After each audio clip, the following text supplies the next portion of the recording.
முக்கிய செய்திகள்.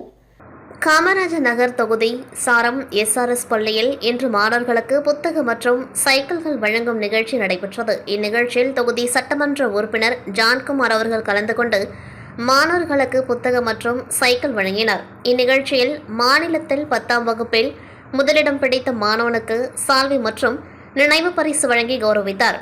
நிகழ்ச்சியில் பள்ளி தலைமை ஆசிரியர், உடற்கல்வி ஆசிரியர், ஆசிரியர்கள் மற்றும் சாரம் வார்டு பொறுப்பாளர் ஸ்கைசட் ரவி என்கிற ராஜாராம், தென்றல் நகர் ரவி முருகானந்தம் மற்றும் நிர்வாகிகள் கலந்து கொண்டார்கள்.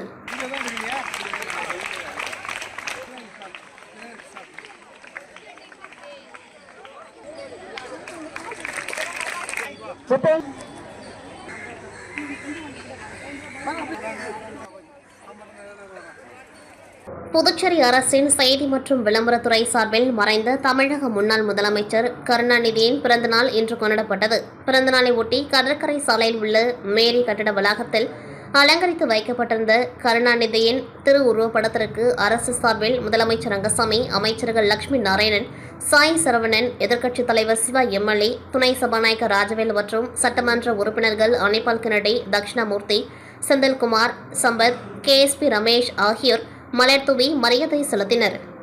பாரத பிரதமர் நரேந்திர மோடி அவர்களால் 2019ஆம் ஆண்டு இந்தியா முழுவதும் ஃபிட் இந்தியா இயக்கம் துவங்கப்பட்டது. அதன் ஒரு பகுதியாக இன்று காலை புதுச்சேரி கடற்கரை சாலையில் உலக மிதிவண்டி தினத்தை முன்னிட்டு மிதிவண்டி பேரணி நடைபெற்றது. இந்நிகழ்ச்சியை புதுவை மாநில சபாநாயகர் ஏம்பலம் செல்வம் மற்றும் சட்டமன்ற உறுப்பினர்கள் VP ராமலிங்கம், அசோக் பாபு, முன்னாள் சட்டமன்ற உறுப்பினரும் நாதன் அறக்கட்டளை நிறுவனருமான சாமிநாதன் ஆகியோர் கொடியசைத்து துவக்கி வைத்தனர். இதில் சிறப்பு விருந்தினர்கள் பாஜக மாநில துணைத் தலைவர்கள் முருகன், அகிலன், மேலும் Puducherry cycle club president Premkumar மற்றும் குழுவினர் 60க்கும் மேற்பட்டோர் கலந்து கொண்டார்கள். இந்நிகழ்ச்சியின் ஏற்பாட்டினை நமோ பிட் இந்தியா புதுவை மாநில ஒருங்கிணைப்பாளர் சிவசெந்தில், துணை ஒருங்கிணைப்பாளர் அமல்ராஜ், ஏம்பலம் சதீஷ்குமார், ரமணா சங்கர், சிறப்பு விருந்தினர்களுக்கு நினைவு பரிசினை துர்கா சிவசங்கர் வழங்கினார். இந்த நிகழ்ச்சியின் தொடக்க நிகழ்ச்சியாக நேற்று நமோ ஃபிட் இந்தியா சீருடை சட்டமன்ற உறுப்பினர் VP ராமலிங்கம் பொறுக்கரங்களால் வெளியிடப்பட்டது. இந்நிகழ்ச்சியில் பங்கு பெற்ற அனைத்து சைக்கிள் வீரர்களுக்கும் சான்றிதழ் வழங்கப்பட்டது.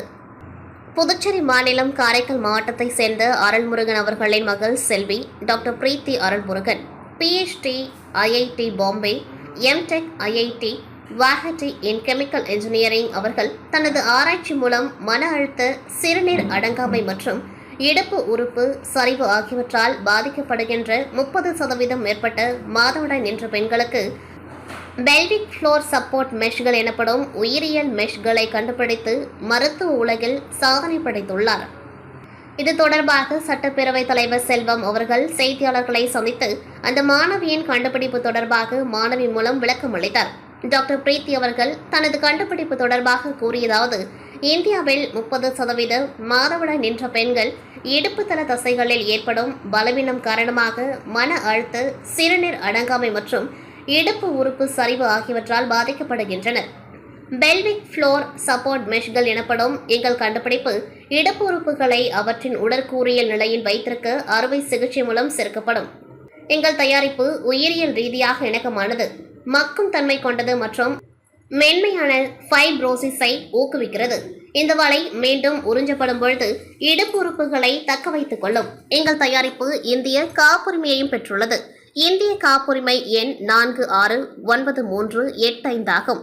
ISO 10993 படி அனைத்து விலங்கு சோதனைகளையும் நாங்கள் வெற்றிகரமாக முடித்துவிட்டோம். மேலும் பைலட் மனித சோதனைகளுக்கான செயல்பாட்டில் இருக்கின்றோம். மத்திய அரசு எங்களது ஆராய்ச்சிக்கு தேவையான முழு ஒத்துழைப்பும் உதவிகளையும் செய்து வருகின்றது. இவ்வாறு அவர் தெரிவித்தார். இந்த செய்தியாளர் சந்திப்பின் பொழுது மாணவியின் தந்தை அருள்முருகன் அவர்கள் உடன் இருந்தார். புதுச்சேரி உருளையன்பேட்டை தொகுதி தலைவர் ஓம்சக்தி ரமேஷ் பிறந்தநாள் விழா மற்றும் நலத்திட்ட உதவிகள் வழங்கும் விழா கோவிந்த சாலை பகுதியில் நடைபெற்றது. இதில் சிறப்பு விருந்தினராக முதலமைச்சர் ரங்கசாமி, அரசு கொறடா AKD ஆறுமுகம், சட்டமன்ற உறுப்பினர் நேரு ஆகியோர் கலந்து கொண்டு மாற்றுத்திறனாளிகள் மற்றும் பொதுமக்களுக்கு பல்வேறு நலத்திட்ட உதவிகளை வழங்கினார்கள். தொடர்ந்து பிறந்தநாள் விழா கண்ட ஓம்சக்தி ரமேஷ் அவருக்கு சால்வை அணிவித்தும் பூங்கொத்து கொடுத்தும் பிறந்தநாள் வாழ்த்து தெரிவித்தனர்.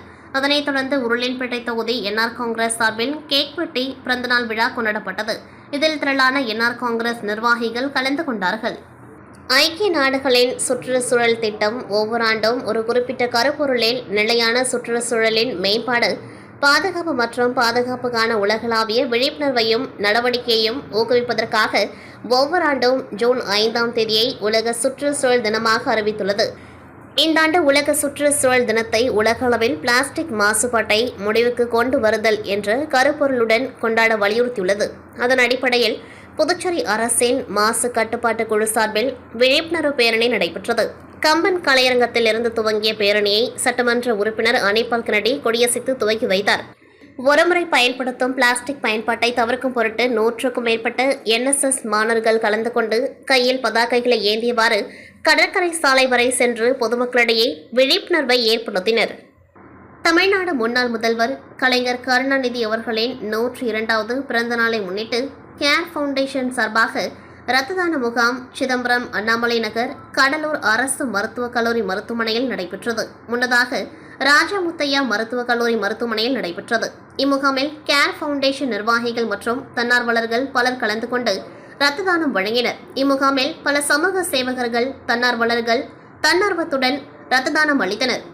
இந்த இரத்த தான முகாமானது மருத்துவக் கல்லூரி முதல்வர் மருத்துவர் திருப்பதி ஒப்புதலிலும், மருத்துவ கண்காணிப்பாளர் மருத்துவர் ஜூனியர் சுந்தரேஷ், இரத்த வங்கி அதிகாரி மருத்துவர் வள்ளுவன் மற்றும் குடிமை மருத்துவ அதிகாரி மருத்துவர் பாரி அனுமதியுடன் மற்றும் இரத்த வங்கி மேற்பார்வையாளர் செந்தில்குமார் அவர்களின் வழிகாட்டுதலிலும் இரத்த வங்கி செவிலியர்கள், இரத்த வங்கி ஆய்வுக்கூட நுட்புணர்கள், இரத்த வங்கி உதவியாளர்கள் உதவியோடு இந்த முகாம் இனிதே நடைபெற்றது. இரத்த வங்கி செவிலியர்கள், இரத்த வங்கி ஆய்வுக்கூட நுட்புணர்கள், இரத்த வங்கி உதவியாளர்கள் உதவியோடு இந்த முகாம் இனிதே நடைபெற்றது. மேலும் இரத்த தான முகாமில் கலந்து கொண்டு ஆர்வமுடன் இரத்த தானம் செய்தவர்களுக்கு பழச்சாறுகள் வழங்கப்பட்டது. அதே சமயம் இரத்த தானம் செய்த நபர்களுக்கு பாராட்டு சான்றிதழும் வழங்கப்பட்டது. இந்நிகழ்வை கேர் ஃபவுண்டேஷன் நிறுவனர் முனைவர் கோபிநாத் சாரங்கபாணி அவர்கள் மற்றும் தலைவர் பாலபத்மநாபன் மற்றும் சமூக செயற்பாட்டாளர் பேராசிரியர் முனைவர் சுடரொளி அவர்கள் ஒருங்கிணைத்தனர். இந்த நிகழ்வில் அண்ணாமலை நகர் பேரூராட்சி தலைவர் பழனி அவர்கள் கலந்து கொண்டு துவக்கி வைத்தார். நிகழ்வில் பேரூராட்சி கவுன்சிலர்கள் மற்றும் சமூக ஆர்வலர்கள் நீதி வளவன், வானமாதேவி ராஜா, ஒன்றிய கவுன்சிலர் எழிலரசன், சரவணன், அகிலன், இறுதியாக பொறியாளர் கௌதமன் நன்றி கூறினார்.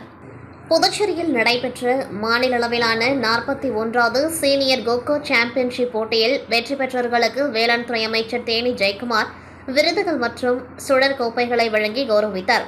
புதுச்சேரியில் மாநில அளவிலான 41வது சீனியர் கோகோ சாம்பியன்ஷிப் போட்டி கடந்த 2 நாட்களாக மேல் திருக்காஞ்சியில் நடைபெற்றது. துவக்க விழாவில் சிறப்பு விருந்தினராக கலந்து கொண்ட வேளாண் துறை அமைச்சர் தேனி ஜெயக்குமார் போட்டிகளை துவக்கி வைத்தார்.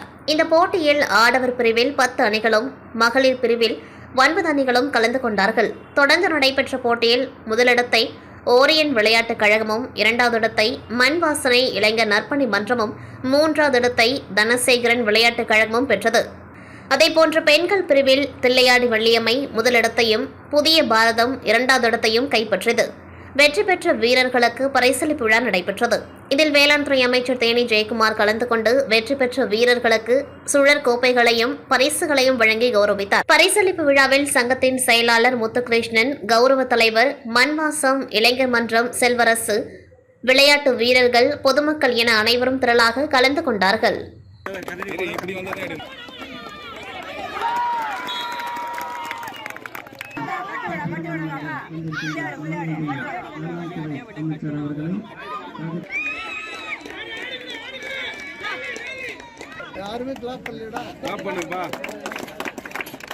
புதுச்சேரி அலைன்ஸ் பிரான்சே கலையகத்தில் ஜூன் 2ஆம் தேதி நடைபெற்ற விழாவில் கலை கண்காட்சி சிறப்பாக தொடங்கப்பட்டது. இந்த விழாவை அலைன்ஸ் பிரான்ஸ் இயக்குனர் லாரன்ஸ் ஜலிகோஸ் மற்றும் தலைமை மருத்துவர் மற்றும் கலாச்சார ஆதரவாளரான டாக்டர் நல்லம் சதீஷ் ஆகியோர் விழாக்கோலமாக திறந்து வைத்தனர்.